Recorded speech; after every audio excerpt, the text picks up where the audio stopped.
qui était pratiquement occupée pendant 200-300 ans par la langue russe. Un jour, j'étais en Bachkirie et c'est des étudiants qui m'attendaient. Hein, en Union soviétique, il y a un pays qui s'appelle la Bachkirie.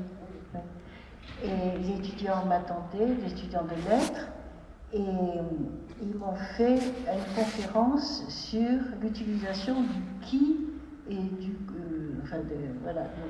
qui dans la littérature. Et je me suis dit, mais quand même, c'est pas très littéraire, mais ils n'avaient pas accès à la littérature, ils avaient accès à la grammaire. Donc ils m'ont fait une conférence sur la grammaire. C'est quand même étonnant.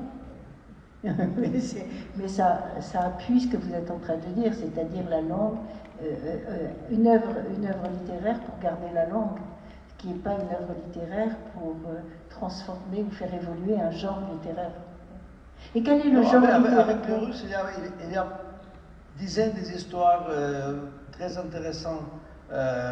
Si on parle aussi des relations culturelles entre la Russie et les républiques anciennes soviétiques. Oui. Par exemple, un des meilleurs, si pas le meilleur écrivain russe qui écrivait en russe, c'était Chingiz Aitmatov de Kirghizie.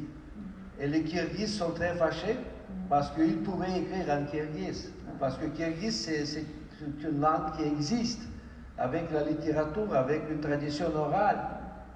Mais la même chose, Nikolai Gogol, c'était un écrivain ukrainien des régions de Poltava, dont le père écrivait en ukrainien et personne ne sait pas le nom du père, mais chacun lit Gogol parce qu'il a écrit dans la langue d'Empire, en russe.